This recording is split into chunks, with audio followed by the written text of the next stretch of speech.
All right, I'm ready when you're ready. Okay. Good evening and welcome.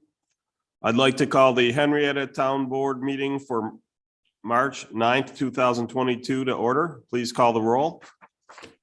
Councilmember Safranek, Here. Councilmember Bolsner, Here. Councilmember Page, Here. Councilmember Belanca, Here. Supervisor Schultz. Here. We'll begin tonight with a silent prayer, followed by the Pledge of Allegiance to the flag.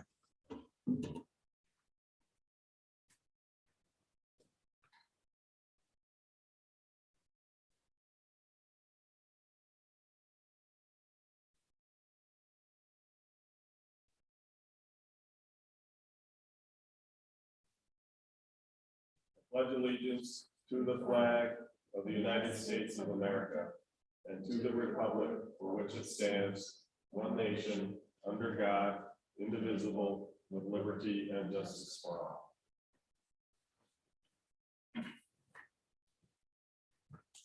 Can I get a motion to approve the minutes from the preceding meetings? Mr. Supervisor, fellow town board members, I'd make a motion to approve the minutes of the preceding meeting from February 24th, 2022. Seconded. Any discussion? I will be abstaining because with the stuff I've been doing on the newsletter, I didn't actually have a chance to read the minutes this meeting, so. Anything else? Hearing none, please call the roll. Councilmember Safranek, Aye. Councilmember Bolsner, Aye. Councilmember Page, Aye. Councilmember Belanca, Aye. Supervisor Schultz. Abstain. First up, we have special use permit application number 2022-006, High Life Apparel, to operate a retail clothing store. Do we have a representative from High Life here or online? I'm here. Could you please introduce yourself, your Hi. relationship to the applicant, and tell us a little bit about the application? Hi, I'm Stan. Owner of 2128 East Henrietta Road. And I'm looking to open up an apparel store here where we make our own clothing and sell it here as well, and then do custom clothing for other people. Could you restate your name? You cut out. Stanley Pinkoski. Thank you.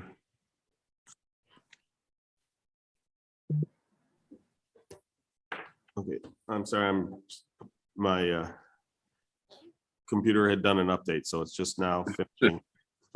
I'm trying to pull up the information on it.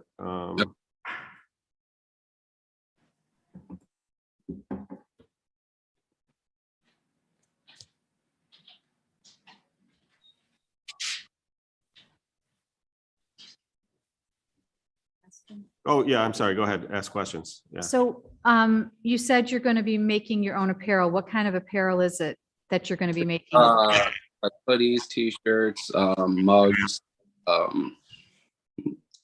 all sorts of hats, all sorts of stuff. Is it- I'm an embroidery machine, new embroidery machine, new direct print machine, direct to garment. So you'll be customizing shirts and whatever. Yes, Apparel. yeah. That's great. Yeah. That's But what I I wanted. also want to sell the clothing in the front of the shop, and in the back have all the, stuff to do it. I'm just looking at the location. Oh, it's a B2. Okay.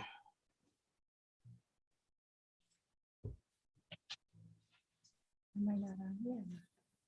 You can't hear me? Was 2128 East Henrietta Road, was that a business prior to you wanting to? So what happened was is my business partner and we were gonna initially do a nail salon here. And due to code, we had to put all new ventilation in, and it wasn't cost effective.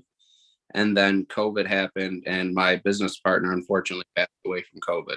Oh, dear. gosh. So I've been, trying to take care of everything, get everything in order with the lawyers and everything for over here. because we own this property together, and then we owned a rental property together. Thank you. Is there going to be enough parking spaces there for what you're looking to do? I have a 16-car parking lot and I have parking in the back too. And since I'm taking over, my business partner was a little more frugal with his money. So I plan on redoing the siding of the property. I'm resealing the parking lot. Like, I want to do all this, and I just haven't been able to do anything until I finally got my hands on, owning it 100%. Great. And it looks like it already has a wheelchair accessible ramp. Yes, it's Great. Are you going to be putting in a large window or anything like that so that people? I am not doing anything to the building. It is staying as it is. Okay. Like, not putting in any new entrances or windows or anything. I'm replacing old windows, but I'm not putting in anything new. Sounds good. Is there any questions from the public? Including online? Any further questions from the town board? No, I think it'd be a great addition to the town. Seems Great. pretty straightforward. Hearing no further comments, I'm going to close the public hearing for special use permit application number 2022-006, High Life Apparel, to operate a retail clothing store at 2128 East Henrietta Road in a commercial B2 zone district, tax account number 162.14-2-64, as more particularly described in plans on file in the town clerk's office and posted online at henrietta.org/projects. Thank you very much. I appreciate it. Hold on, we're not done yet. Okay. That closes the public hearing. Okay. Can I get a motion to approve or deny this application? Mr. Supervisor, I'd like to make a motion to approve application number 2022-006, High Life Apparel at 2128 East Henrietta Road to operate a retail clothing store in a commercial B2 zone district, tax account number 162.14-2-64, or as more particularly described in plans on file in town clerk's office and posted online at henrietta.org/projects. Second. Any further discussion? Hearing none, please call the roll. Councilmember Safranik, Aye. Councilmember Bolsner, Aye. Councilmember Page, Aye. Councilmember Belanca, Aye. Supervisor Schultz. Aye. Congratulations.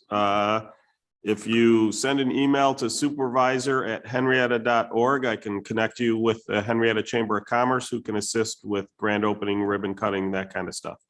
Okay. Sounds good. Thank you very much. I appreciate it. Thank you. Thank you. Bye-bye. Congratulations. Thank you. Next up, we have special use permit number 2022-007, Henrietta Hots, 4018 West Henrietta Road, to modify the original permit allowing the restaurant use, zoning board 71-161, to allow a restaurant with a drive-through in a commercial B1 zone district, tax account number 161.19-1-65, was more particularly described in plans on file in the town clerk's office and posted online at henrietta.org/projects. Do we have a representative from Henrietta Hots? Hello, this is Joshua Saxton. I'm a civil engineer at Pastor Associates. I'll be representing the client today, Henrietta Hots. Could you just give us a little description of what you're looking to do? Yeah, so as you may know, the Henrietta Hots recently moved into this location, and they are proposing to put in a drive-through onto their restaurant. So this includes a small building addition around 90 square feet for basically a drop-off window for when they're picking up food through the drive-through. And then from there, it's essentially just restriping the existing parking lot to basically create the drive-through lanes in the existing pavement. Thankfully on this site, there's a lot of pavement there now that, can be used to not only create the drive aisle, but also create a aisle for the cars to drive through, park, and traverse the site. So, and this is the plan shown right here. Great. And we did receive comments from building and planning for mainly some screening along the eastern side. There's a pretty healthy vegetation along the south, but it is a little sparse as you go north. There's only a couple of trees that are along the fence. So on this plan, we show a couple by the dumpster just to kind of shield that, but we are proposing to add a couple of more in the back. The only issue that may come up with that is that the town engineer wants a sanitary easement because there's a sanitary sewer running along the eastern part of the property, a 20-foot easement. And they usually don't allow or want trees in that easement to avoid, if you have to go and dig it up or fix something in the sewer, that they don't have to tear down any trees. And it's a little tight, as you can see, where that 20-foot annotation is showing from the property line to the easement. It's a little tight to that asphalt, so may have to have some a talk with town staff to see how much we can screen that more if there's a sanitary sewer going through to avoid any conflicts with the utilities. Well, one of the things that often you run into as you're coming around, you have cars queuing up and turning, is headlights specifically. In addition to just the typical, I'll call it, appearance screening. So one of the things that you might consider is anywhere, so where the vehicles would be aimed or as they turn would sweep through. If you can't fit a tree line there, and or maybe in combination with the tree line, you might want to consider, some form of stockade fence, so as to block the headlights from, I assume it's residential on the other side of that. Yeah, it's single family residential on the eastern side. So that's one of the, that's a big concern, especially if you're going to be, operating into the evening, is people sitting there waiting in line, their headlights are shining right in somebody's back window. Mhm. Yeah, no, I agree. And like I said, on that south side, it is pretty healthy vegetation there that I think offers a lot of screening to the residential properties. But I do agree when they're kind of sweeping into the, I guess, going north through the drive aisle, that's when you could get some light glare into the residential property. So I think I do agree also, given the constraints with the easement and the sanitary sewer, maybe a fence along that edge of the parking would be viable to create a screening barrier for the residents. Sounds good. Other questions? I think it's a great idea. I would have loved it to be open on Sunday. But no, I think it's an awesome idea. So I'm glad to see it. As long as the neighbors aren't disturbed, as you just talked about, I think it's really It does. awesome. One of the things I will note, there are some issues with the handicap accessibility.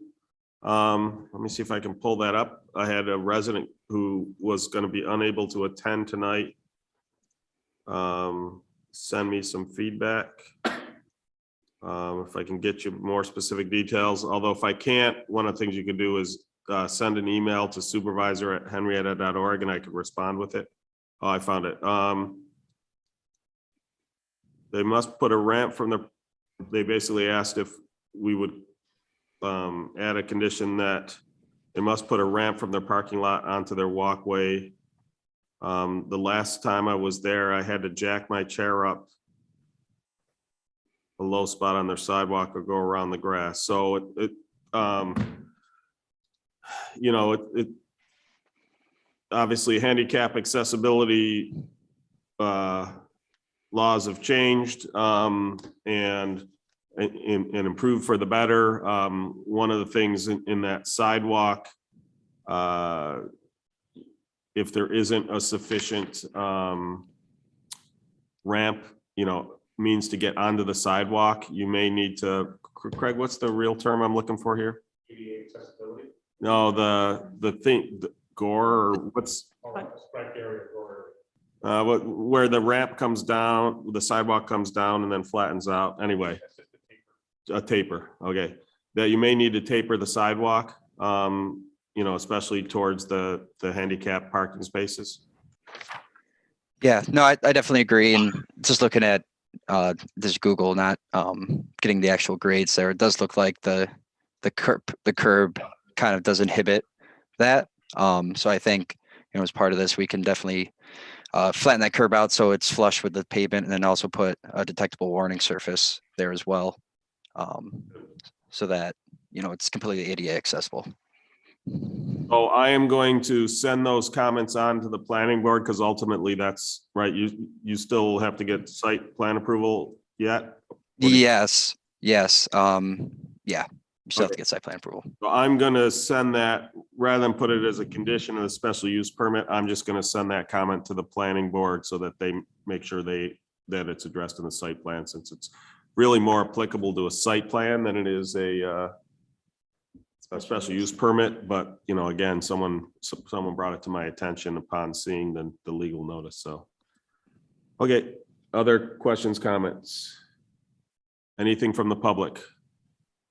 That would include you, correct?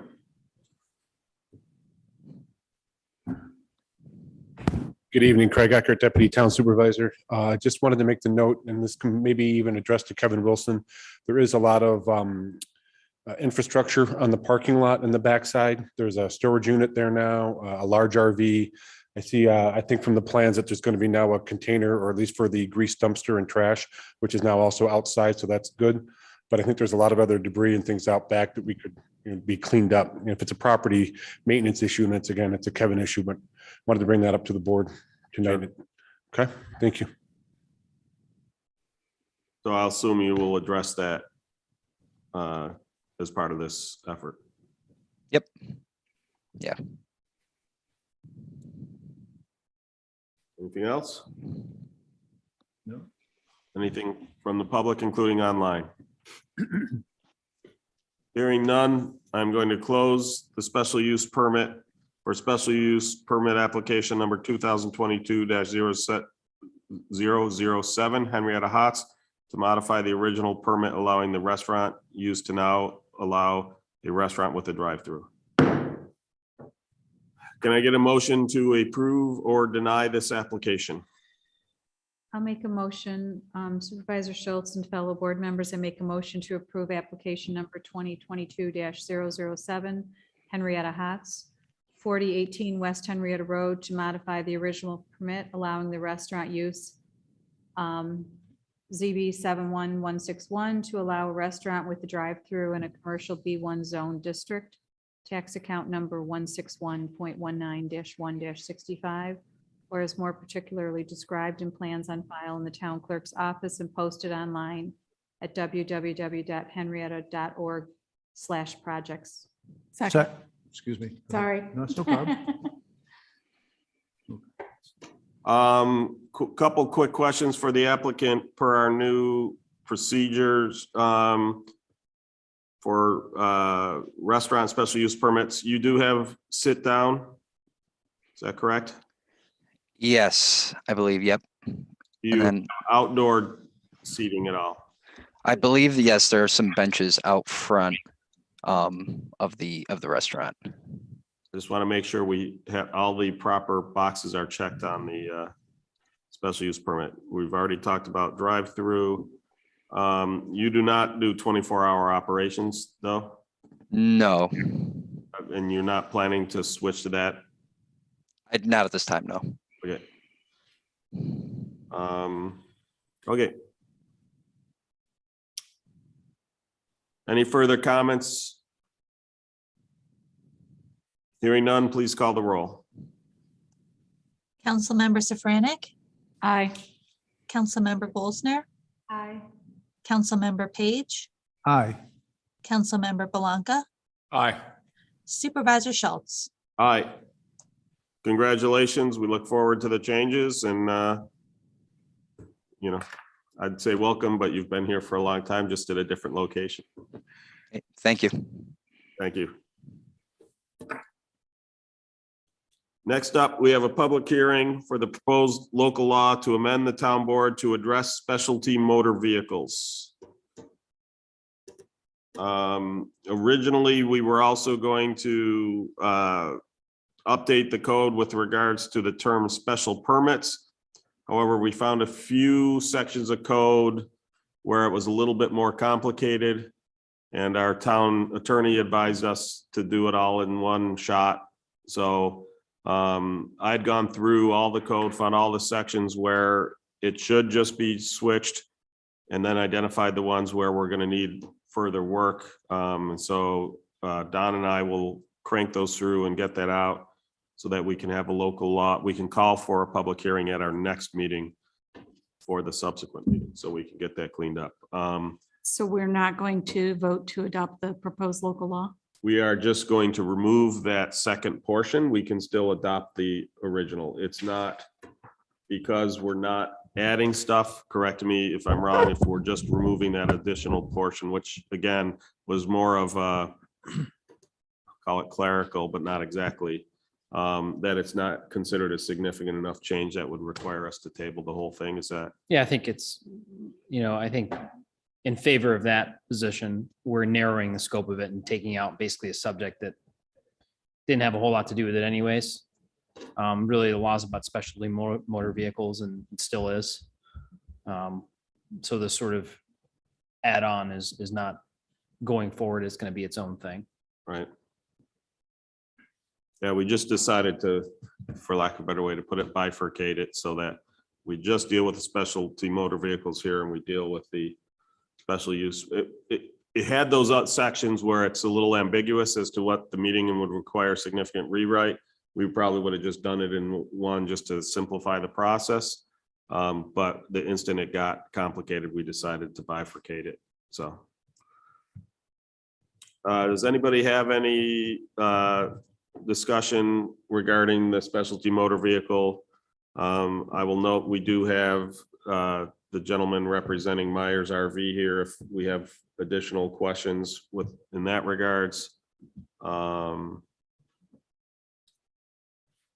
I'll open it up to the board. Any further comments, questions, discussion regarding this law?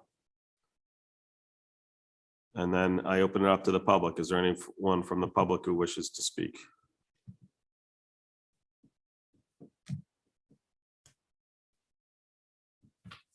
I don't suppose you have a verdict as to whether you're going to be able to get into your preferred location? At this point, we're still negotiating. From the audience, it was at this point, we're still negotiating. I'll just say, good. I'll say, he said he should know this week. I will note that I understand why it's taking a while. And I'm sorry, could we get his name again? Mark Myers from Myers RV. Thank you very much. So at the workshop, we had a discussion for the public. At the workshop, we had a discussion.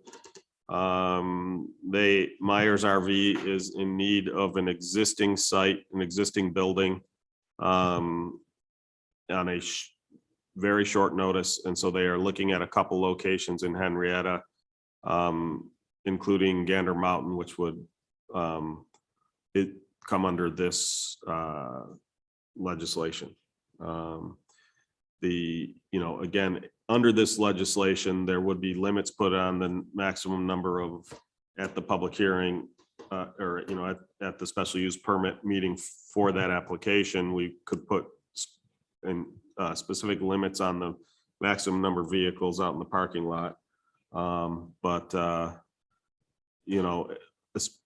The town board at the discussion on Monday felt, especially with how long that site has sat empty, and the fact that whereas it does have good visibility on the front side, the back side of the parking lot is tucked away And oh, by the way, next to a brownfield, which having RVs parked in front of the brownfield would actually screen the brownfield from the rest of the site. So, so anyway, the general consensus appeared to be that while an RV lot might be problematic in other industrial zones, that one is uniquely, I won't say uniquely, but there's a few others that could also work as well, but is especially well suited for a specialty motor vehicle use of a recreational vehicle, where there's a lot of other sites that we think it would create a problem. So anything else? So just for clarification, that we're looking at specialty motor vehicle sales that are going to be limited in volume and size. So, the idea is that there's going to be smaller specialty locations with much more limited size of operation and scope Than a normal car dealership. than a Yes. normal car dealership. Yeah. But we're not defining what those limitations are and what we're looking at in terms of So in terms of, volume. so Well, in can go ahead, Don. Then we're not defining them quantitatively, but we are describing them qualitatively. If you look, not in the definition for what a specialty motor vehicle is, but down further in the law when it talks about the considerations for issuing a special permit. I'll just read this out loud because I think Yeah. it will help everybody. It says that limited volume is in size and consistency. It's entitled Limited Volume in Size and Consistency with Industrial District. Specialty motor vehicle limited showroom sales operations are to be smaller scale specialty sales operations, which are significantly limited in sales volume, size, and operation and scope of products offered, especially as compared to traditional car dealerships. In addition, and consistent with the aforementioned, they shall be limited in use intensity to be consistent with the industrial nature of the industrial district within which it is located.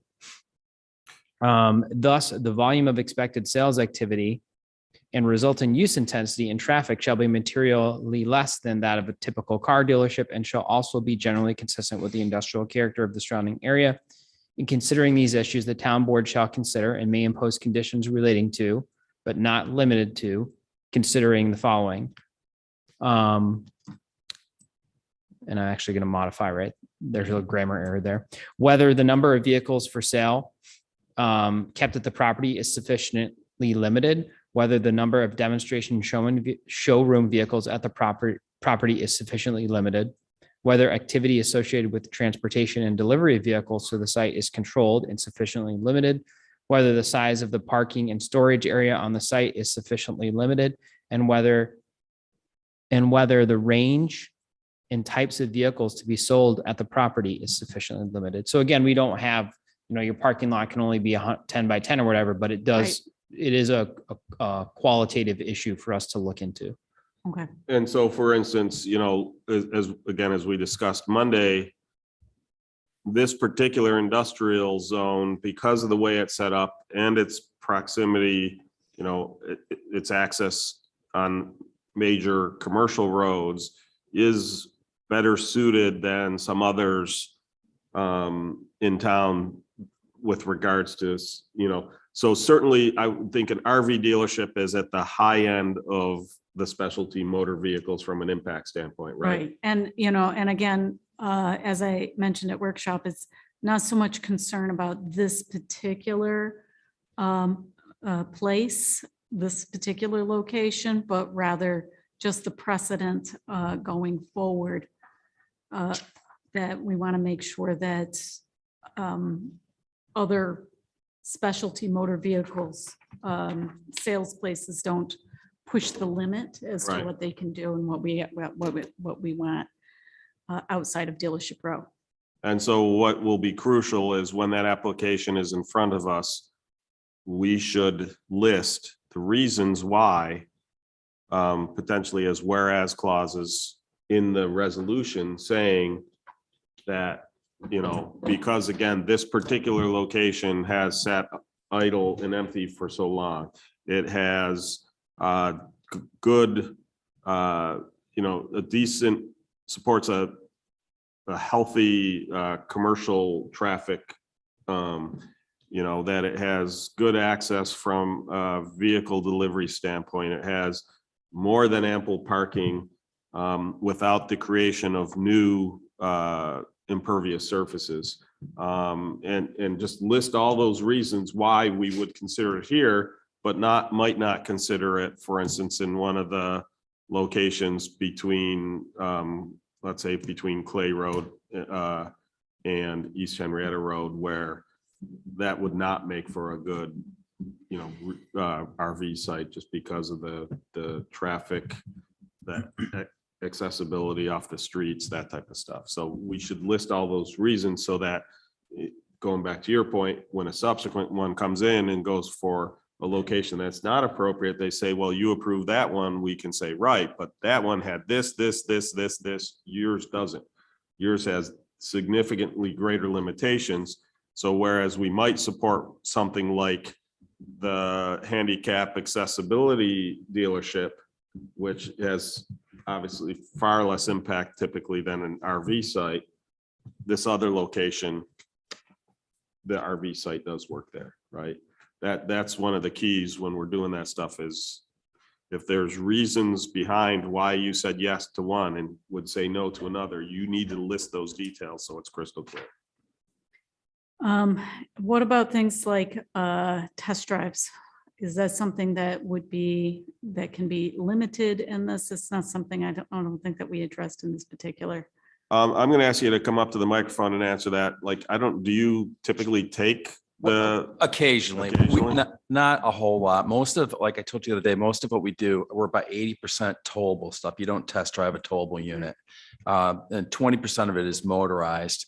And if you want to break that down even further, a lot of it's going to be inside, not outside. So the test drives would be very, very limited, very limited. And it doesn't go well when you try to get somebody who's not been in a motorhome and try and take them down Henrietta Road. So we're a little smarter than that. We try and set it up a little bit differently. I'm not telling you it would never happen. I'm just telling you we'd be very cautious about it. Sure, Right. absolutely. Yeah, I would think from a liability, you certainly Yeah. don't want somebody getting. Yeah, in an you don't want them to accident go with us, turn in right? onto the road, and Especially dealing with, might not end well. dealing with, if it's their first time driving a vehicle, they might not know about the pull out past. Yeah, and one of the other Sure, things that we before. do is when we sell it and we do our demonstration, we actually go with them and drive and teach them, and whether they're towing it with their own vehicle or a drivable one, either way. Oh, Sounds good. interesting. And So and just out of curiosity, do people come and drive them off the lot then, or do you take them and deliver? They will drive them off the lot, but not on same day. I mean, they have Right. to be made ready, and Mhm. it's not like a car dealership where you can come in the morning and take it home at night. Yeah. It's a little different. There's more work involved. Does it require a different class of license, or It does not. it does not? It does not. Some vehicles do. Nothing that we sell does. Gotcha. Mhm. Rick, you were gonna ask I something? was just gonna say that the nature of the lot that they're proposing to buy and maybe use specialty vehicles will really define itself. There's thousands of square feet of pavement there. So if they put 15 or 20 units outside, it's really slowing down. Yeah, even if they, we had calculated it, or I had done a quick count, it's over 200 spaces in the current parking lot. Right. If he were building this new, I wouldn't want him to put that much parking in. But the point is, Well, even if you took up 75 of those spaces to park the trailers, you're looking at, that's somewhere between 3% and 4% of that parking lot. Mhm. So it really, again, I say uniquely, that doesn't mean one, but Yeah. very few sites can accommodate this like this one could. And the other reason why I liked it is it's an access road going in there. So it's quiet, it's not, you're not turning right onto Jefferson or West Henrietta Road. Right. It's a little bit safer.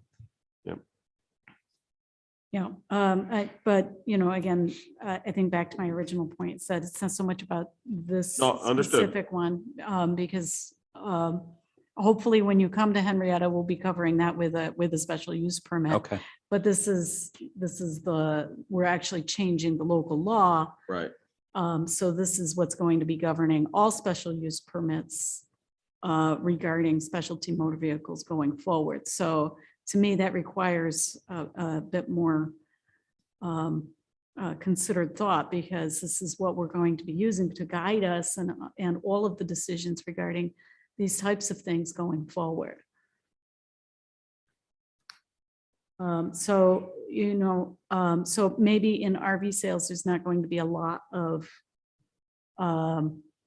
test drives. But is that something that we should take into consideration here, that test driving? So does that fall under one of the categories in there? Under one of the considerations, Yes. let's see, number of vehicles for sale kept at the property is sufficiently limited.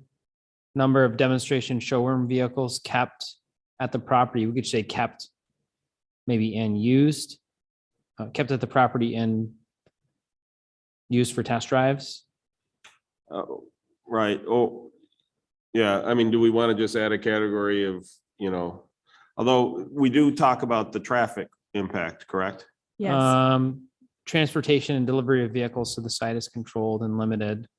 Well, also volume of expected sales activity and resultant use intensity in traffic. Right. So that would certainly fall under the test drive. So yes, it would strike me that under that, if we think, so again, we don't know what's going to come in, but if one comes in where everybody wants to come and test drive this vehicle, that we could, that could be taken into account, that they have to pick a site that's suitable that can accommodate those test drives, or if not, we could either deny it or place restrictions on the amount.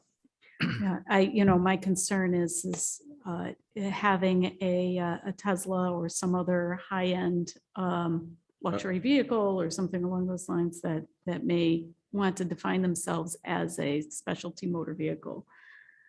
Well, and again, that they don't get to define themselves, that we do, right? So if a Tesla comes in, it is a passenger vehicle, and it makes pretty clear right in the law that this does not apply to passenger vehicles.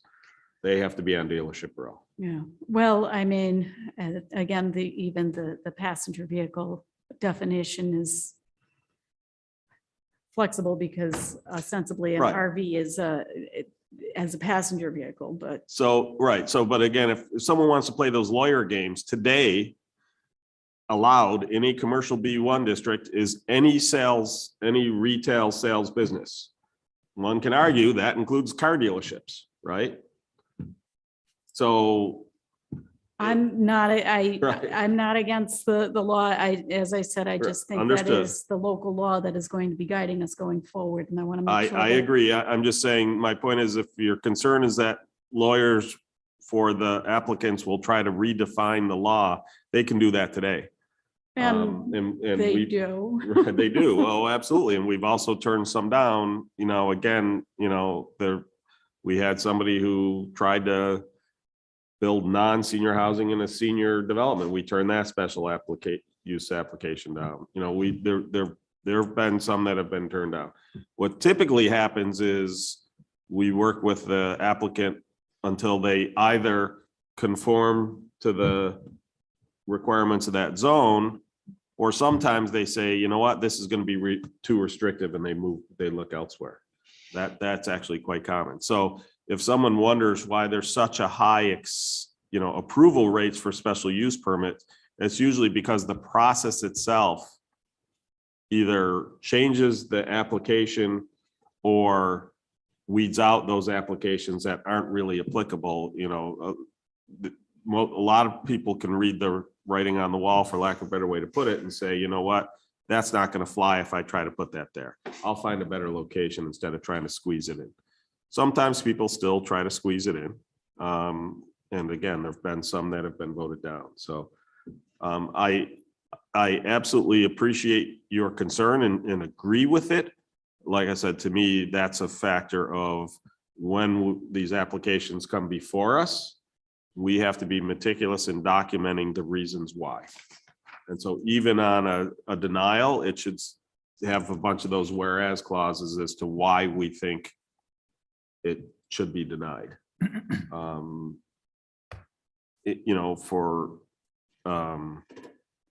Anyway, I get that's enough.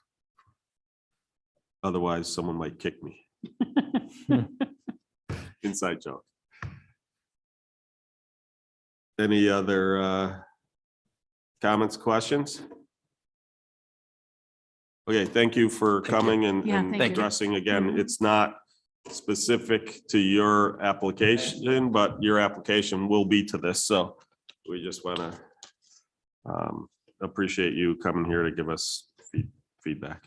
Anybody else from the public, including online? Any further comments from the board? Hearing none, then I'm going to close the public hearing for the proposed local law to amend the town code to address specialty motor vehicles. That concludes our public hearings. Can I get my first resolution? Mr. Supervisor, fellow town board members, I have Resolution 6-116, 2022, to authorize bills payable for today, March 9th, 2022. Seconded. Any discussion? That was a lot in the eyes. Ingram Books. The library, yeah. Well, in fact, I see, I don't know if all the invoices are here, so if you didn't get them this time, you'll get them next time. But my son volunteers at the library to help wrap the new books that come in. And there was a double shipment because apparently there was a shipment delayed last month. I think Joe paid them off.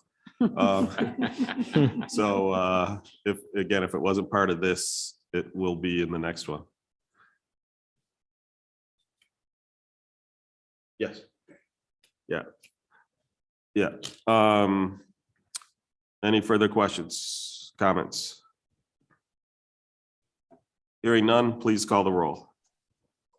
Councilmember Safranik, Aye. Councilmember Bolsner, Aye. Councilmember Page, Aye. Councilmember Belanca, Aye. Supervisor Schultz. Aye. Supervisor Schultz and fellow board members, I have resolution number 6-117, 2022, to call for a public hearing on a proposed local law to amend the town code to address split zoning. Second. Any discussion? Split zoning basically is just if a parcel straddles two or more zoning districts. And so today it's not well defined how that is handled. And so the most obvious way is that if you're building in the portion of the parcel that contains that zone, you meet those zoning codes. Typically, if I'm going to have two uses, I would have to subdivide. And so then if I'm straddling residential and commercial, the house would go in the residential side and the retail store would go in the commercial side.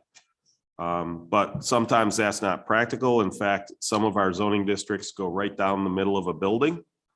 And so to deal with that better, we had this concept of if a significant portion of my parcel is in a zone, I could build entirely to that zone. We didn't want it to handle, okay, just the merest corner of the lot is intersected by this zone, so I'm gonna build to that zone. That effectively creates a rezone, a de facto rezone. So we didn't want that, but the law itself, we have the basics for it, and the town attorney and I are going back and forth on some finer points. We're back and forth isn't the right term. We're moving towards an agreement, just refining some stuff. It just gets into the nuances of how you write the law, because it's non-trivial, because you have to cover just a huge array of options. And one of the things we're trying to do is prevent somebody from manipulating the law to again, get a de facto rezone. So we should, as this calls, it will be out on or before Friday, March 11th, probably sooner. We're close to having it done tonight, but there was just one or two more things that we went over I got back to him at 5 o'clock, so we weren't quite ready to include it tonight. What we'll do is, again, it'll come out to all you guys too, if you have any subsequent comments on it. But that way, I'd rather have that codified and that, included in here is that they have to submit written notice of their decision. Because one of the things that we want to be clear is we don't want it to be fuzzy that, okay, I've got this building, it straddles the zone. I'm going to use one portion of it commercial and one portion of it industrial. But, again, if it matches the zones they're in, that's fine. They can go that route. But if they're going to try to use this other thing, they have to pick one or the other and effectively commit to it. And then the setbacks would be whatever zone they picked, right? Correct. Okay. One of the other things that we discussed and this was one of the refinements, occasionally one of those zones has specifics or additional conditions, zoning conditions. So for instance, on 15A, there's large portions of the commercial B2, which basically says you can never go straight to building permit. So normally what happens is for some smaller uses, I don't need to get a site plan approval. I can just go straight to building permit, especially if I'm modifying an existing building. In those areas, you can't. It always requires a site plan approval. And the reason is because of their close proximity to residential neighborhoods. They're afraid of, exactly as we discussed at tonight's special use permit with Henrietta Hots, the impacts of changes to the site can have with headlights on adjacent residential properties. So that's a special condition that if it applies to any portion of the parcel, it applies to the entire parcel is what we decided to go with.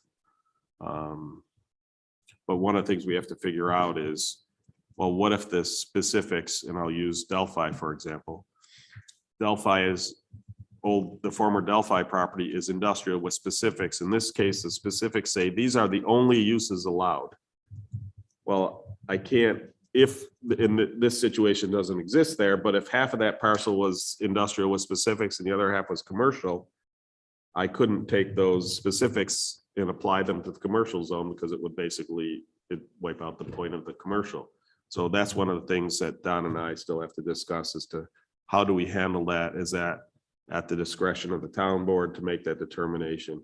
I do want, again, if somebody is trying to abuse the law, I want the town board to be able to say, to deny it, and in which case then they have to follow we'll call them default rules, which say you have to follow the zoning that portion of the parcel is in. So it's effectively, for lack of a better way to put it, strict boundary zoning. So any other questions? Okay. Hearing none, please call the roll. Councilmember Safranek, Aye. Councilmember Bolsner, Aye. Councilmember Page, Aye. Councilmember Blanca, Aye. Supervisor Schultz. Aye.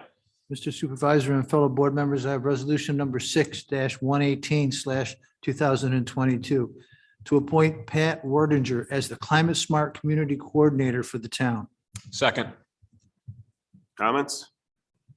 I'm just really impressed that she wants to take this on, and I appreciate the work that she's putting into it for Henrietta. It really shows her love for our community. Yeah. Pat puts in an insane amount of work for Color Henrietta Green and the sustainability community. And as I said at the workshop, there's no question, no moss grows on this woman's feet. She is constantly moving.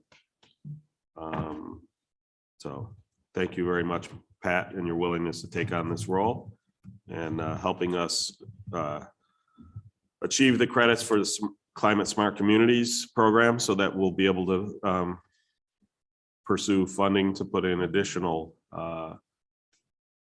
infrastructure that will help move us along on green initiatives. Any further discussion?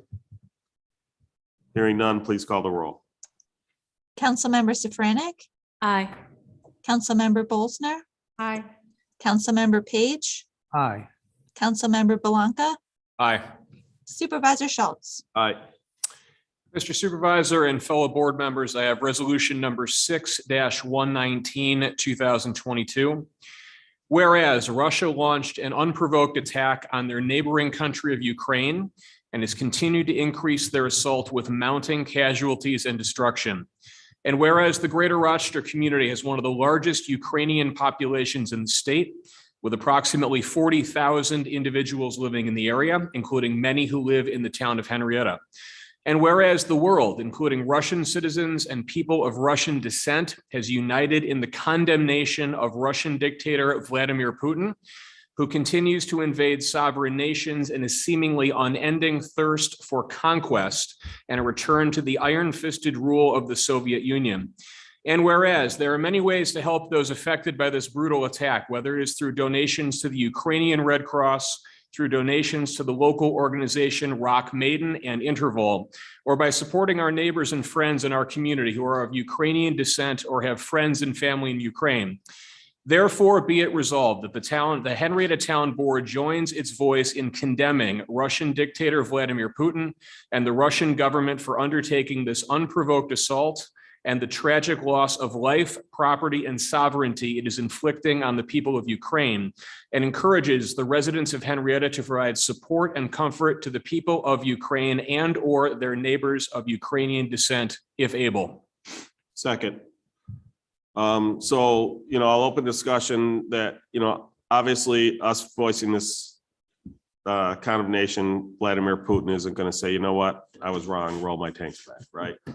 But it does help when, in talking with people who, whether it's something like this, whether it is, in the support we did in the rally we had for Black Lives Matter after the George Floyd and Daniel Prune killings or murders, whether it's our support for breast cancer awareness and for the survivors of breast cancer. Any of those types of things, there is comfort to those affected knowing that they have the support of their community. And so, whereas the town board has traditionally, I'll say, stayed out of national politics and events, when it does affect our local community, we do typically voice our support. And again, whether that means a resolution, whether that means holding a march or a rally, or a flag raising, and especially when members of those communities reach out to us and ask for that support. We try to do it on our own, but I will also say, as somebody, I'm very conscious of what I refer to as the white knight syndrome, right? A lot of these communities don't need a white male supervisor riding in on his white steed to save the day, right? And so, a lot of times I find the most effective programs and support and things like that come from the grassroots community. So I very much encourage any group or organization, if there is something that is happening in the world, again, we did this, we were reached out to by the folks organizing the Stop the Violence campaign with regards to the significant increase in murders in the city as well as the rest of the county. Reach out to us. I'm always happy to discuss with you what the town can do in support. And, when we've done that, we've always had the town board, including 3 different town boards now, who've always backed the members of our community. So again, if you're a member of that any community or any, part of our community, and you are feeling oppressed, or that there is an incident that has caused distress for your community, and there is some way the town can help in that regards, reach out to us. Doesn't have to be me. It could be any of the town board members, could be any representative from the town. So I don't know if you saw it today or recently that they reached a new low. He's purposely bombed the children's hospital with significant losses. That was reported today. Just unbelievable. I want to thank Mr. Supervisor for your comments, and also want to give credit and recognition to Councilmember Safronic and the work that you're doing in putting together a diversity committee here in Rush Henry, here in the Henrietta community. I think that that's going to be a very, very important avenue for us as an outreach to people in the community, and allow us to be not only a little more sensitive, but also certainly more welcoming when these situations happen around the world. And I also want to thank Supervisor Schultz for his comments that he made. I think it's important that the community understand that we are in this position because you put us in this position, and we are here to represent you, to represent everybody in our community. I want to thank Councilman Belanca for coming up with this resolution. I think it's important. There are a lot of people that are losing their lives, losing their homes. And I think it's important that we support them as a community. I want to express support and solidarity with any Ukrainian immigrants or Ukrainian individuals of Ukrainian descent that are here in Henrietta, that this is a very challenging and difficult time for everyone, and that we want to have that hand of solidarity and know that we stand with you. While we are stating our solidarity with those who are suffering in Ukraine, I also want to express solidarity with the many refugees and immigrants that are in Henrietta that have fled conflict in their home countries, whether it be from Nepal or Yemen, Ethiopia, Somalia, Congo, that we welcome you in our community and stand in solidarity with you. And I'll add Myanmar and Afghanistan. Unfortunately, there's far too many conflicts in this world right now. Again, if there's anything that the town might be able to do to help, don't hesitate to reach out. Best point of contact, supervisor@henrietta.org.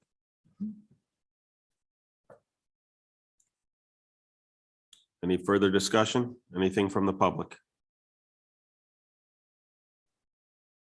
I will note there was a very good article on, and I forget her, I think it's Regina Kisselgoff, a Henrietta resident, who is of Russian and Ukrainian descent, and also a member of the deaf community. I happen to know her through her daughter, who is a student with one of my sons. It was, like I said, if you haven't had a chance to read it, it's I believe it was in the DNC. I read it online, so I'm not 100% certain of that, but it's a really good story. So any further comments? Hearing none, please call the roll. Councilmember Safranic, Aye. Councilmember Bolsner, Aye. Councilmember Page, Aye. Councilmember Belanca, Aye. Supervisor Schultz. Aye. Fellow board members, I have Resolution 6-120, 2022, to authorize the advertisement of bids for the town sewer and drainage garage project consisting of mechanical, electrical, and plumbing. Second. So if you'll recall, under Wick's Law, we separated out the primary construction portion from the mechanical, electrical, and plumbing. And so this is the second half of that going out. Any comments, questions? Hearing none, please call the roll. Councilmember Safranik, Aye. Councilmember Bolsner, Aye. Councilmember Page, Aye. Councilmember Belanca, Aye. Supervisor Schultz. Aye. Mr. Supervisor, fellow town board members, I have resolution 6-121, 2022 to authorize letter of intent to purchase the street light infrastructure from RG&E and National Grid. Seconded. So again, this is part of our ongoing effort to upgrade all of our street lights to LED fixtures. We had gone out to bid. Centrica Business Solutions won that bid. They performed an investment grade audit, got the buyback information from RG&E and National Grid. RG&E, it's over 5,000 fixtures. National Grid, we have 7. But they basically require us to put forth I'll call it a good faith commitment in order for them to go through the effort of putting together the final contract in order to essentially for us to take ownership of those lights fixtures. So that's what this is. Basically, what'll happen is when that's all done, they'll give us 2 essentially sales contracts that if we execute them, we then take ownership. But that in itself will require town board action. So obviously, whereas we're committing to this, if it comes back at a significantly higher price, or for some, or with conditions that we're just not comfortable with, we can deny it. But we're just saying here that we have the intent to buy it if essentially they live up to what they put in their proposal. So any questions on that? I'm just looking forward to having some upgraded lights. And I know that there's been a lot of comments from members of the community that there's been a number of lights that are out, have been out for a long time, and hopefully this will take care of that issue. Well, so, one of the things we've been looking at is how we're going to handle them. Because by us taking this over, we'll be responsible for maintenance instead of RG&E. And, we have a couple different options on that from a service contract standpoint. But the nice thing is that we'll be focused on making sure our street lights are repaired in a timely fashion, whereas as you can imagine, RG&E has a lot of other priorities. Yeah, we're kind of low priority. Exactly. So I think that's key. And then it's also, one of the things and one of the reasons why Centrica scored well on our bid process is because they do a full photogrammetric analysis. And so if you look at, so one of the ones we're going to redo the street lights on Calkins Road. They're really more sidewalk lights, although they do shed some light onto the street itself, but it's really more intended to light up the street lights right out, right outside of town hall here in this stretch. When you look at the light distribution today, it's like bright, quickly fades to darkness in between the 2 fixtures, and then it suddenly gets bright again. The new fixture has a very different lights, so that it spreads it out to either side, to the right and to the left, but not forward and back. So it will not, it's intended so that it doesn't shine into the eyes of the people driving on the street, but much better illuminates the sidewalk so that you're gonna go from bright to less bright, then back to bright. You'll never step into an area that's really dark. So it's that type of analysis that they're doing everywhere to essentially right size those fixtures so that they provide a more consistent lighting. And obviously we are taking into account things like back screens to protect lights from shining into windows, as well as color temperatures so as to not negatively impact nocturnal creatures. So all that's is being taken into account. Great. Any further comments or questions? I just had a question I should ask at workshop, but I didn't think of it. That doesn't include the lights that have been dedicated to us in housing developments, does it? For any of the ones we already own, it does not include the buyback. So for instance, the ones on Calkins, we already own. Yeah, Yeah, so it depends on how those were done, because sometimes they were dedicated to us, sometimes they were dedicated to RG&E. In fact, I suspect most of them were dedicated to RG&E, not to I us. believe so, yeah. And I see my Okay. deputy town supervisor nodding his head, so. Thank you. But there are a handful of lights around town that we do already own. Okay. Any other questions, comments? Hearing none, please call the roll. Oh, I'm sorry, hold on one second. Did you have a question or comment about the commitment to purchase streetlights? Yes, you said there are certain traffic lights. Could you introduce yourself? Kevin Yost, 1474 Mill Road. Are there certain traffic lights in the town that the town owns, including the ones that are discussed right now? Not traffic lights, we're talking streetlights. Okay, thank you. Any further questions, comments? Hearing none, please call the roll. Councilmember Safranik, Aye. Councilmember Bolsner, Aye. Councilmember Page, Aye. Councilmember Belanca, Aye. Supervisor Schultz. Aye. Supervisor Schultz and fellow board members, I have resolution number 6-122, 2022 to hire personnel per the attached. Second. Any discussion? Hearing none, please call the roll. Councilmember Safranik, Aye. Councilmember Bolsner, Aye. Councilmember Page, Aye.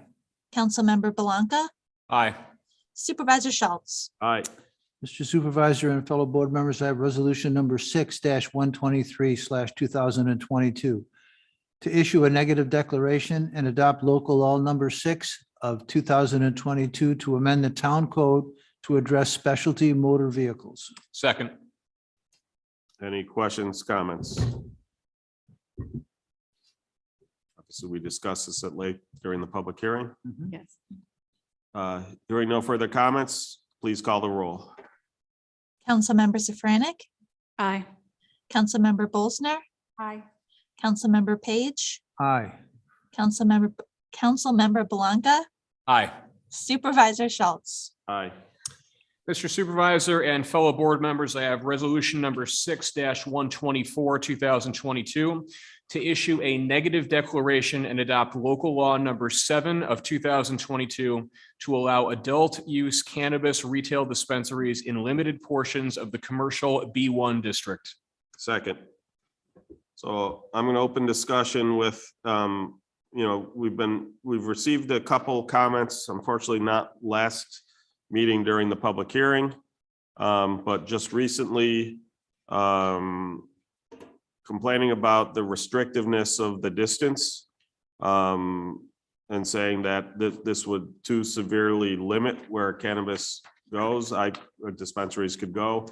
I did point out to the individual that as it stands today, they can't go anywhere in these districts. So even if the distances were more draconian than they are, it would still expand the allowed use. But the one thing I did agree with his comment and another comment previously in the measuring the distance right now, it sounds like it does include the parking lot.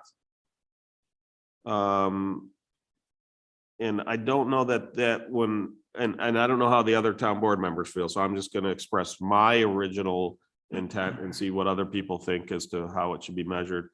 Originally, my thought was it was what I refer to as premises to premises. So that was, where that cannabis sale was taking place. So if it only takes place inside the building, it would be the nearest corner of the building to the other use.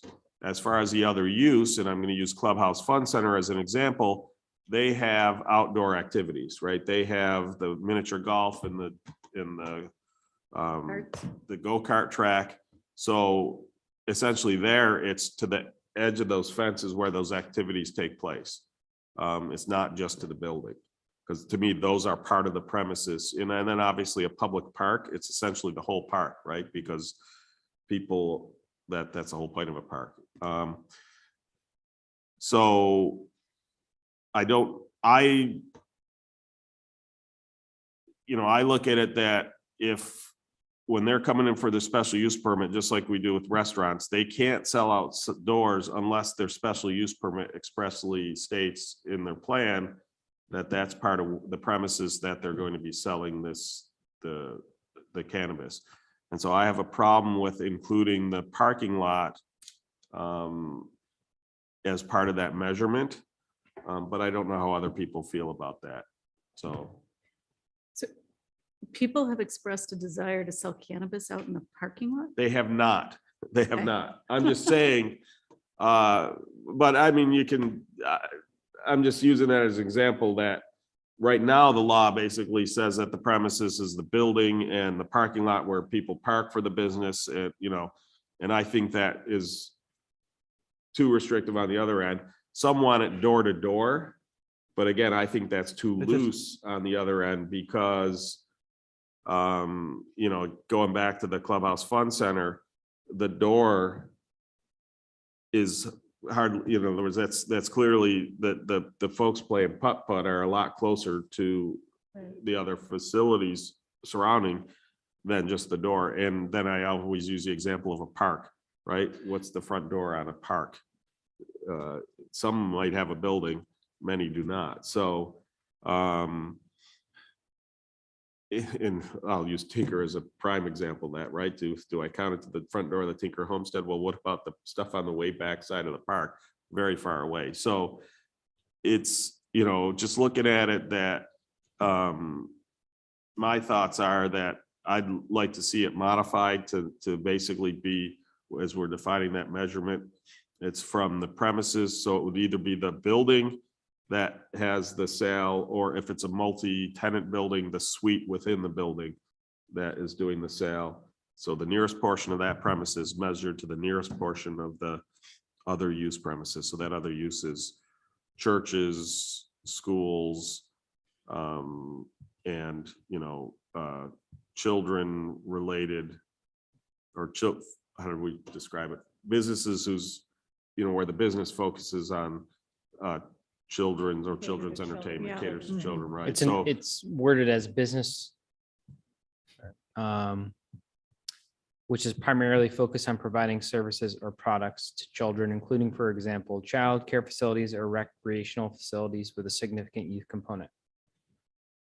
So as we've discussed in the past, from a restaurant standpoint, that would include something like a Chuck E. Cheese's, right? Or as I used in my example, the Clubhouse Fun Center or Altitude Trampoline Park. Those are examples those are businesses that are focused towards servicing children. I thought about that. The prohibition is really around, the concern is around children. So the only other way that you could do it is an area where the expectation is that children will be. They don't expect them to be in parking lots, but we expect them to be in the park. We don't expect them to be outside of a building, like a clothing store or a contained building, but we would certainly expect them to be out at the fun park and the go-kart thing. So you might go where, it's a reasonable expectation that children may solve that problem. Right. And then do your measurements from there. For a park, it's got to be the boundary. Right. No, I agree. And that's why, like I said, I was trying to use the term premises for nothing, for lack of a better term, but. For Chuck E. Cheese, it could be the front door. Right. Okay. But just a thought. So I assume, Don, if we were to make that modification, would that? Well, that may not be the only modification I would like to see. So I have a suspicion we're going to need to table this. Okay.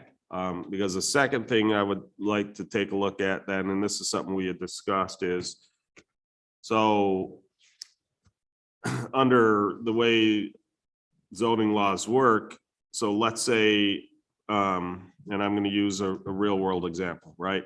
We have a medical, a company that is currently operating a medical cannabis facility, has an potential interest in moving into the former IHOP restaurant location. Depending on how you measure it, that it's 500 to 775 feet away from, well, actually, if you include the parking lot, it's about 480 feet to 775 feet to the Clubhouse Fund Center. The way I would measure it, it's about, I think it was like 512 feet, the way I proposed measuring it.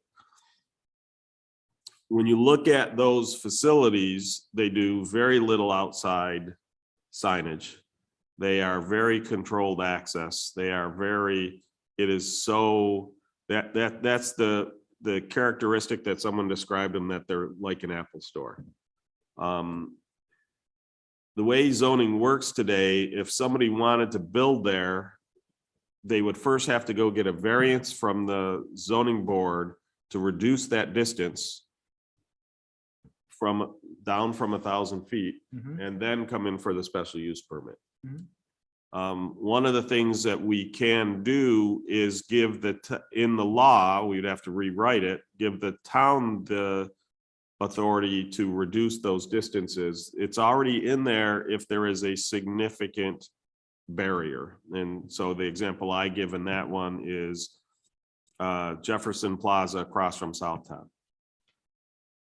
You come up to it, it's a wall of storefronts. I'm somewhere in the middle, right? You wouldn't think that there's a house nearby, but there is. If you go around that giant building, across the railroad track, past one of two junkyards, you'll get to a number of houses. They are within the 1,000 feet measured straight line. But from a barrier standpoint, there's no way that those residents are going to see or be affected by the cannabis dispensary activity going out of the front of that store. Now, obviously, if that were the scenario, we'd have to make it very clear that they cannot in any way conduct any business out the back of the store, right? There can't be signs on the back of the door, that kind of stuff like that. I don't know why they would, because again, nobody goes back there, but just using that as an example. So the law already gives us the authority to reduce it in those regards. Do we want to expand our authority to reduce it, or do we want to require applicants to get the variance from the zoning board and then come see us? My first inclination is to go on a case-by-case basis. The pancake place and the outdoor recreation area, there's no child. You take your life in your hands. There's no sidewalks. There's constant travel. There's no child who's going to walk from that amusement park to the front of Jefferson Road, just like they wouldn't walk through the woods and the junkyard. Right. So to me, it's a little bit like specialty motors. I think everyone has its own certain set of conditions that, So I the certainly lawyers love the word reasonable. So I always try to make sure, things are reasonable decision. Well, but my question, Rick, is who do we give the town board the authority to reduce that? And we could put a limit on that, right? So when we did the buffering as part of the special or the comprehensive land use update, when a new use moves in next door to an existing use, we now require a transition buffer. The zoning or the planning board in the law, it specifically gives the planning board the ability to reduce that by a maximum of 50%. We could do something similar here. To go beyond that, you would have to then also get a variance. I will note that even if we deny it based off of distance, if we say it is too close, they still have the ability to go to the, even if we've taken that ability to grant that variance, for lack of a better way to put it, because we've made a decision based off of an area measurement, the applicant would have the ability to go to the zoning board of appeals, appeal that decision, and if they can get the zoning board to reduce the distance, they could come back. Now, if we denied it for reasons not of distance, that doesn't apply. But if it's, but just so I just want people to be clear, even if we take that authority, it doesn't mean the zoning board can't, someone can't appeal to the zoning board to essentially overrule that distance. Because again, that's the purpose of a zoning board of appeals. Or one of the purposes, I should say. Well, and our anticipation is that we may end up with two here, correct? I mean, Correct. based on what the state limitations are. I mean, if we end up with two in our town, but So, right, so, and this, I don't know whether this would be one of those two or would be in addition, because this is an existing medical dispensary site. Now, they will, their plan is, and we could make that a requirement of the special use permit if we're letting them to have a reduced buffer, right? Is that they have to maintain their medical license, their medical dispensary license, but that they basically, in addition, they want to not only do the medical dispensary, they want to do the recreational dispensary as well, and they do not feel that their current site is conducive to that. do we know if the medical, if you purchase it through a medical dispensary, or if you're going to purchase it through a recreational dispensary, is the price the same? I don't know that answer. Just curious. I mean, if it's more through the medical and they're coming in recreational, but we do know in talking to the people that we talked to that needed the medical, how difficult it is to get the medical, that Correct. they're looking forward to a recreational because they can purchase it much easier. So again, without having a lot of knowledge on this, I suspect it's similar to the, over the counter versus pharmacy, right? And so there may be some that will still require a prescription, and or if you have a medical condition that needs that as a use, now probably not until the federal government decriminalizes it, but at some point you could see where if that is a prescribed medicine, you could, if I get it from a medical dispensary, maybe it's eligible for covered, but Sure. so I'm sure there are distinctions between the two, because I've heard no discussion that the medical portion goes away. With that said, if I can buy, and this is true of anybody, right? If I can buy a prescription medicine, or I can buy the over the counter, especially, as you start to get into the generic drugs, they're a lot cheaper. What am I going to, if they're the exact same, I'm of course going to buy the over the counter. So I suspect that's what's going to happen. I also suspect that with the arrival of the recreational allowance, that all of the super strict cards and everything else that currently is involved in the process for the medical, I suspect that's, again, I don't know this, Right. but I suspect that will be relaxed, because the issue today is they want to make sure somebody isn't coming into a medical facility to get recreational marijuana. If it's for some reason, and again, I don't know that there is such a thing, but if recreational has a particular maximum level of THC composition and medical can go above that, then they would only, be, for lack of a better way to put it, restrictive and checking IDs and that type of stuff, other than they've got to check to make sure they're 21 or older. But my point is, at that point, then that heightened screening would apply if it's, one of those that can only be sold through a medical dispensary. Well, and I think my assumption was they need to maintain the medical as well, because there's a lot of kids and older kids that need a medical prescription and aren't 21, and their only way to get it would be the medical. Right. And I'm curious, if they're going to maintain the medical license, are they going to take the structure and say half the structure is medical Are they gonna like divide it and say, okay, if you're here for a medical reason, you know what I'm saying? I, This I is don't for think you, we and if know you're that here for- because we still haven't seen the Yeah, regulations. the office, So the this is the all, OCM isn't out there yet, so we don't know those We don't know answers. specifics. But yes. from the sounds of this applicant, they are expecting to be able to, they are expecting to be able to operate both a medical and recreational in the same building. That's based off of the discussions. They're expecting it, but I don't think they know that answer either. And I suspect they won't pull the trigger on a lease for that building unless They know. they know that answer. Are they currently active somewhere else? I Yeah, mean, they have another location. And like I said, that location, it wasn't clear as to whether it would be too small once it went recreational, or whether it's in a location where it's not a good retail location. Obviously, the IHOP is a very good retail location. The issue is, as this law is written, and that may be the decision we want to go with, but as the way this law is written currently, the only way they could end up there is that they would need to get a variance on the distance in addition to getting the special use permit. Now, again, if we want to modify it, we could switch it such that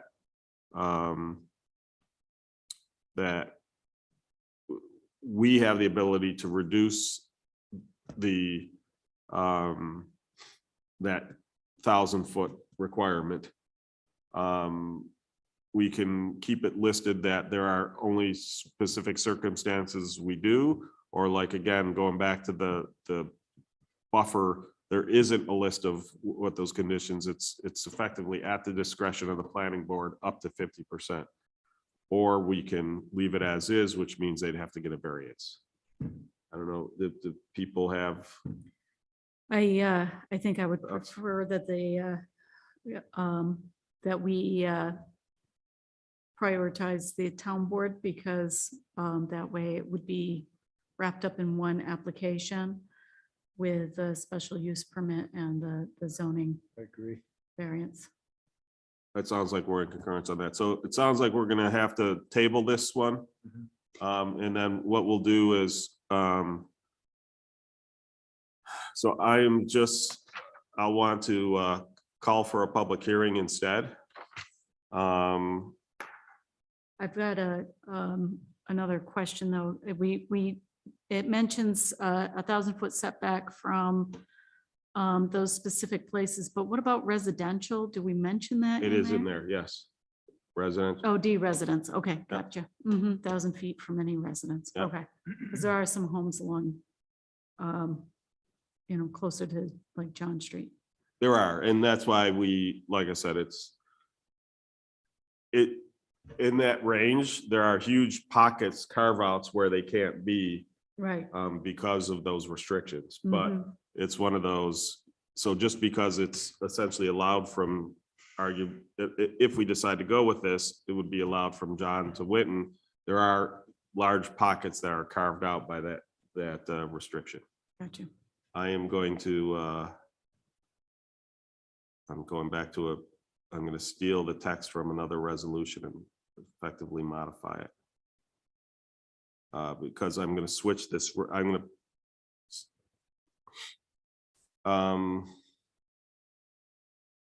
So I think what maybe if I think the easiest thing would be for Joe to retract his resolution, or his motion, and then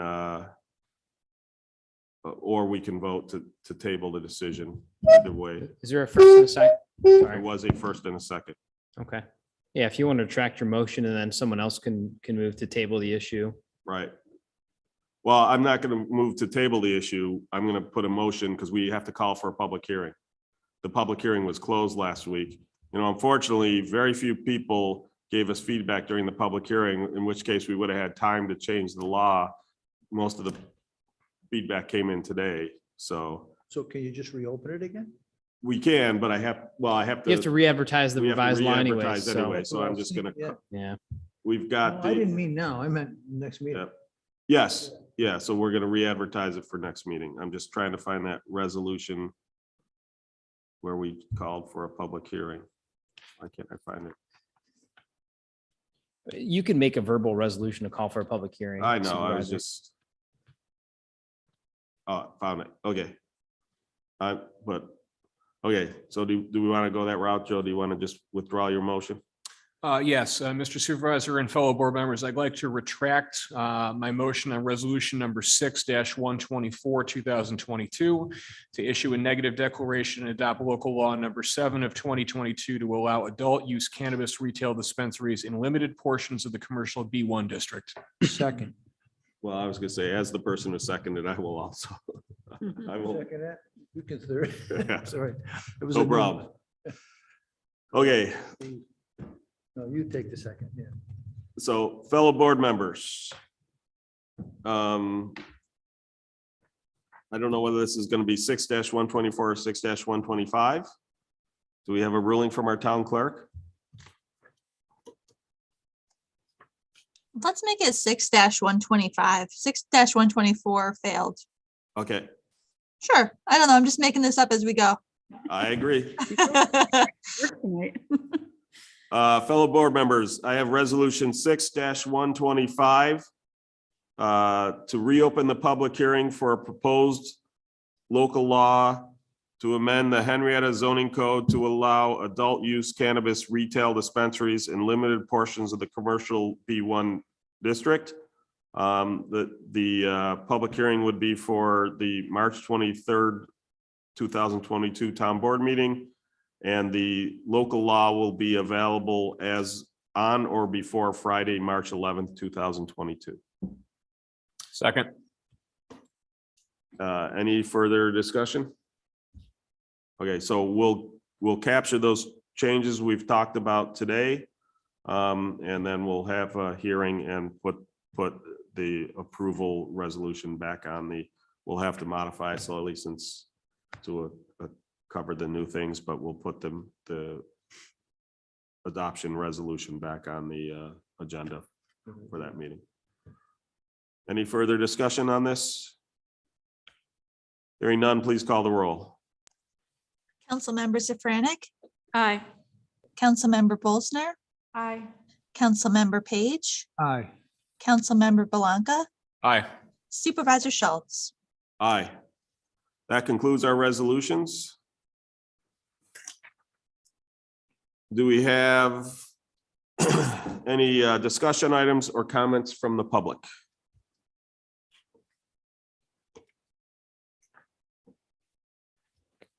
Kevin Yost, 1474 Middle Road. Good evening. I have an idea for the ad hoc diversity committee, the Parks and Recreation Committee, and Pam Grudman, the town director of Recreation, Parks and Youth, to consider.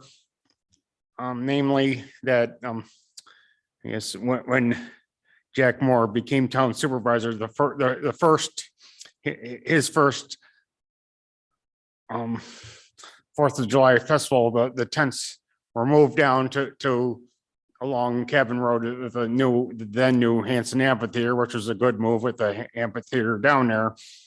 But I'd like to suggest that maybe we do for the diversity of our community, invite the different ethnic restaurants in town, and the different ethnic religious communities in town have tents up on the top of the plateau along the parking area and between there and the football field and the southernmost softball field have tents there, and with food, and of course they'd have to get health permits and probably get permits from the town board as well, and then showing their other culture too. And I'm on the fence as to whether or not the ethnic restaurants along West Henry Road and West Brighton should be here in our Veterans Park on 4th of July, or whether they should be at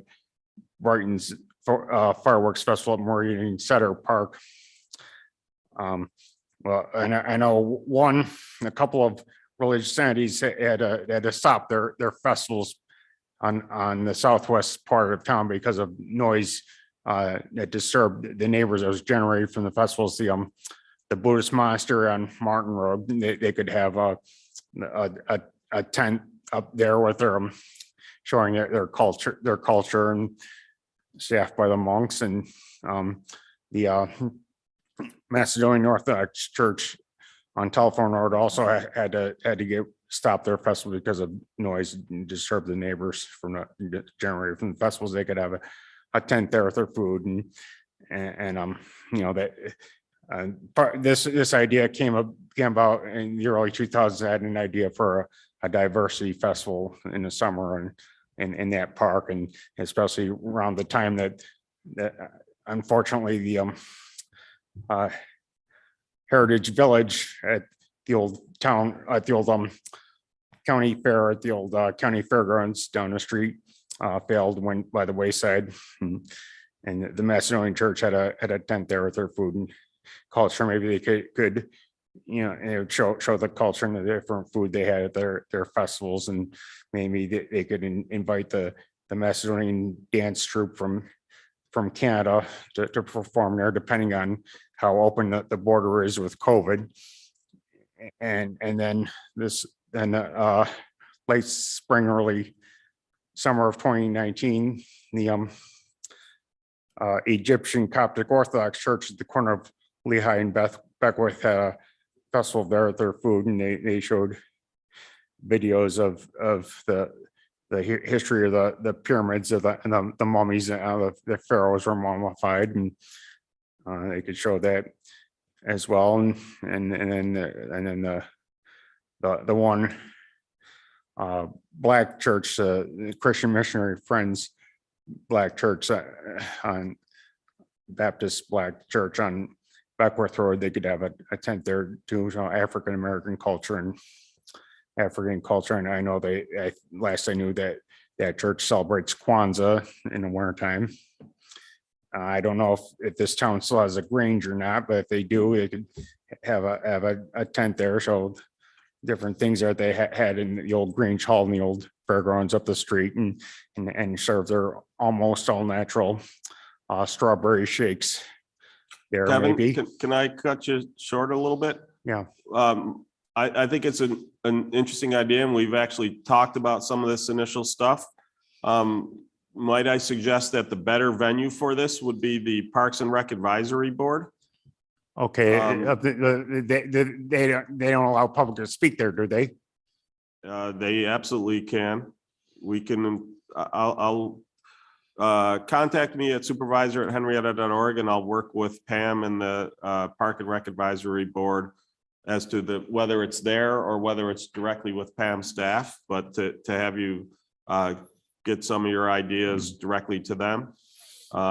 Because otherwise our town clerks have to type up all these. Yeah, well, I said all I wanted to say about that anyway. And last thing, and switch to an entirely different topic. I was at a previous town board meeting in the last couple of months.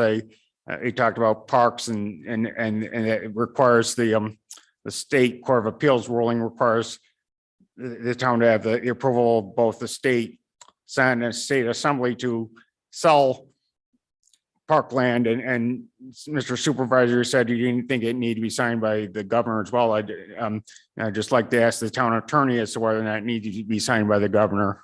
I don't ever remember making that exact statement. I said it's part of the parkland alienation process, and it is a well-defined process. Okay. We have already started it. I reached out to both our current state senator, Senator Gallivan, as well as our current state assembly member, Harry Bronson.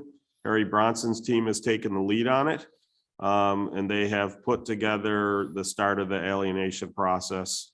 But again, it's a well-defined process. We're following it. We're not. I was not aware that you're trying to alienate parkland anywhere in town recently.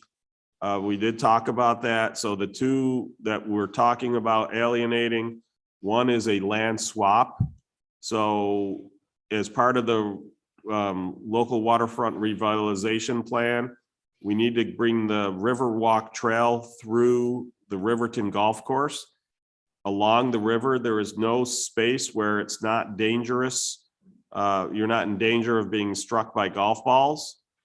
And so there is a new development going in at Riverton A. And so we negotiated with them if we swap some of our access road acreage for essentially an additional path along on their side of the property line to the east of the golf course for that trail. They've agreed to it. We would still have an access, but it would be off of one of the roads.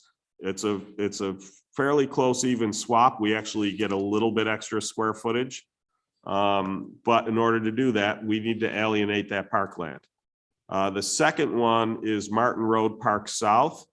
When that used to be a farm, there was the farmhouse was parceled out into its own building, or in its own parcel, excuse me. But they drew the property lines very tight to the house. And so those people really don't have a backyard. Well, when it was a farm, that wasn't a big deal because the same people own the house who own the farm. Now that it's a park, and oh, by the way, as per the original donation, until it turns into a full park, we are farming it. That has caused issues for that family. And so they have offered to pay full market price. And so once this is done, we'd have to determine what that price is, but that we would essentially give them a backyard and a side yard. It wouldn't be a significant impact. But in terms of, as part of the parkland alienation process, they want you to essentially find a substitute. Well, we just added 23 acres plus of new parkland. So we will absolutely end up on the positive end in that regards. But to me, it's the right thing to do because again, it really should have been done at the time of the donation. There should have been a re-subdivide, but someone didn't really look at that. So those are the two parkland alienations we're looking to do. Neither of them, there is any park activity in either of those locations. However, because of the way they were donated, they do constitute farmland or parkland and therefore still require the parkland alienation process. It's not just for what I'll refer to as active parkland, but because both the properties to the north of Martin Road and the south of Martin Road, I believe it was a Tirabassi farm. Yes. Because those were donated with the intent to become parkland, it still has to go through the parkland alienation process.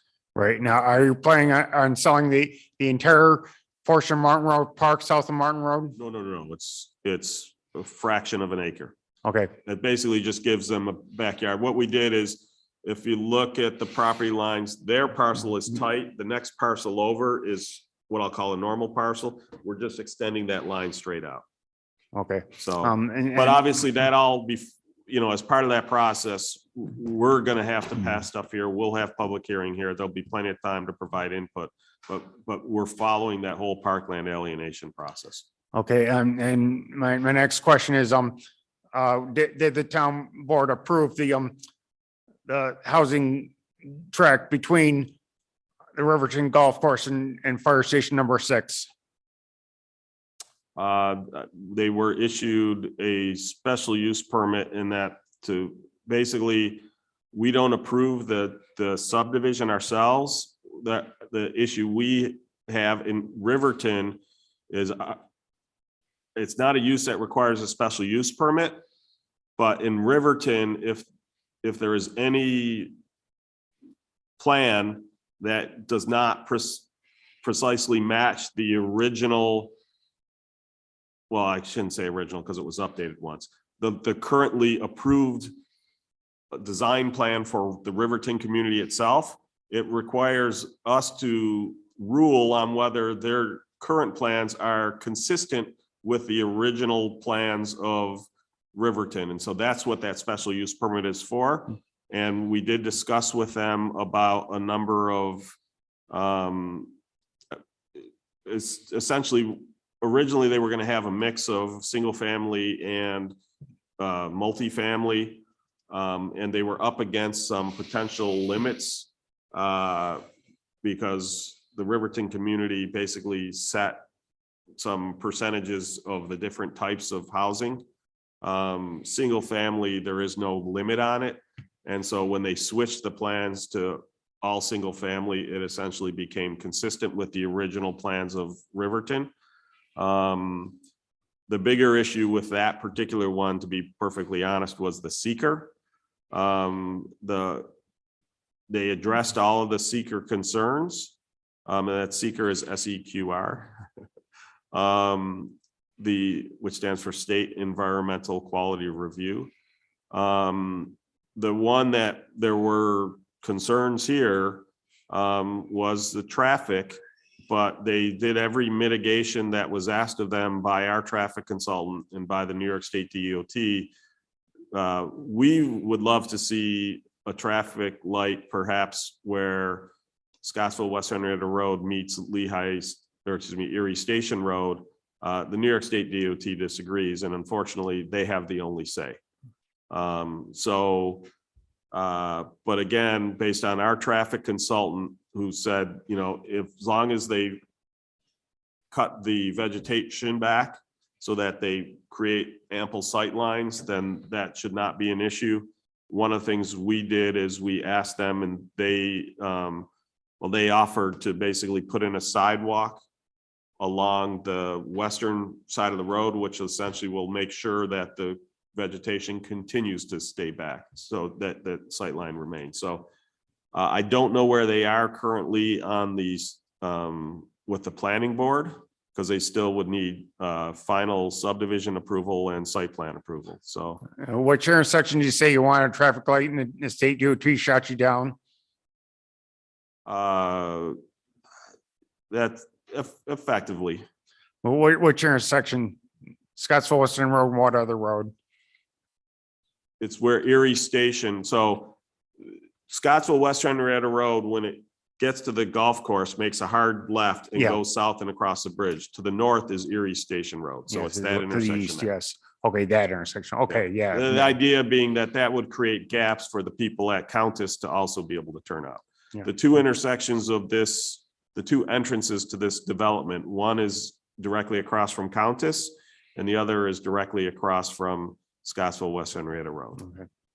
Okay, and then you see, and then lastly, you mentioned, so people don't, the trail, Riverside Trail has to go away from where, so people won't get hit in the head by golf balls. And it might be noted that one of the two Gershwin brothers was instantly killed by getting hit in the head by a golf ball on a golf course. Right, which is why we don't want people walking along the edge of the Thank you. fairways. Thank you. Especially when I'm playing. For me, as long as it's in my slice direction, they're in danger. If it's in a hook direction, they're safe. This could be. They're in danger with me when they get out of the car. Any other comments or discussions items from the public? Hearing none, then are there any committee or miscellaneous reports from the board? You're all looking at me. Go ahead, Lisa. Library Board, there is going to be an art show at the library. It's going to start Tuesday, March 15th. It's going to be from 4 to 6. And it's going to be artwork from the elementary schools, all of the elementary schools. And the artwork is going to be on display through the end of March. So that's kind of exciting. It's interesting to see what our young people can do. The library has also added some additional story times. So Tuesday to Friday, 9:30 every morning is a baby story time and 10:30 is a story time for all ages. And Friday between 10 and 2, the library is taking donations in their bookstore. Historical Site Committee, every year the Historical Site Committee goes out and takes photos of properties that qualify as a historical site. So if on March 26th, you have a home that could be potentially a historic home, and you see somebody taking an exterior photo of the home, it's somebody from the town of Henrietta, and it's just for the Historical Site Committee. It's a way that they just kind of take photos and are aware of what's out there.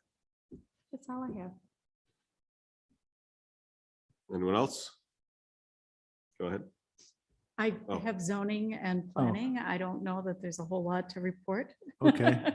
I enjoyed attending the historic site committee the other night with the rest of you. It was very interesting.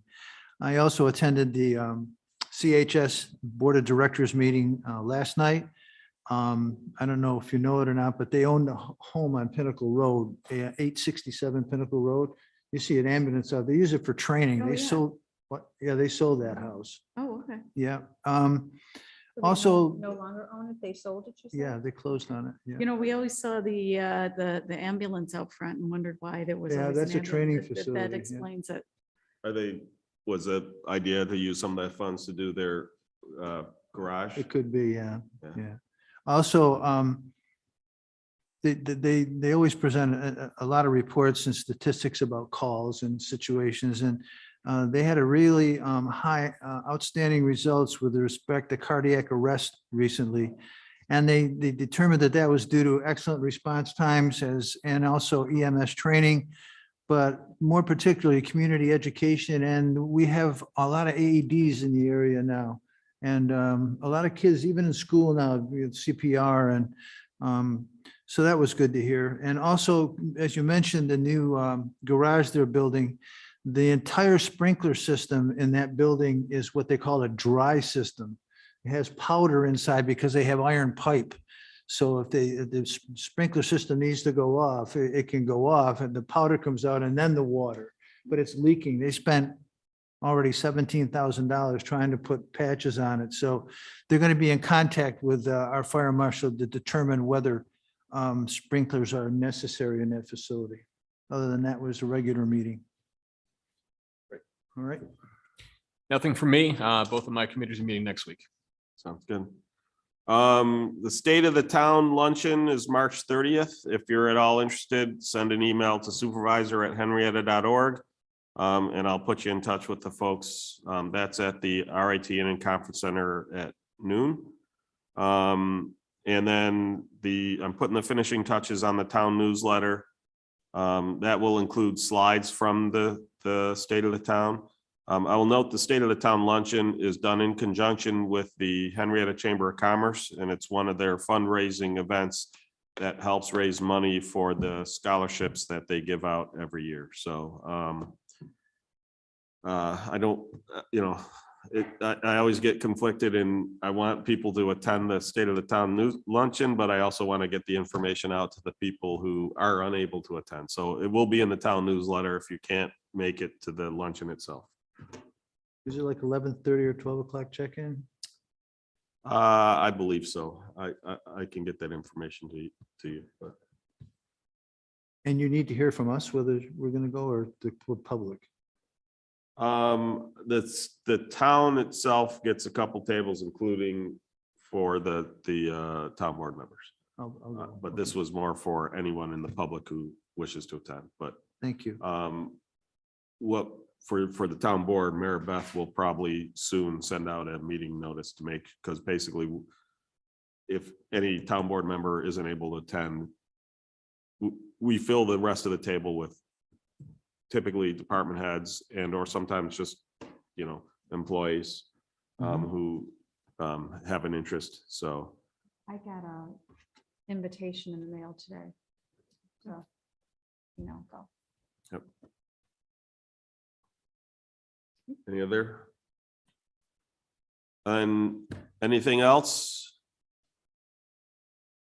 Hearing none, then can I get a motion to adjourn? So moved. Seconded. Hearing no objection,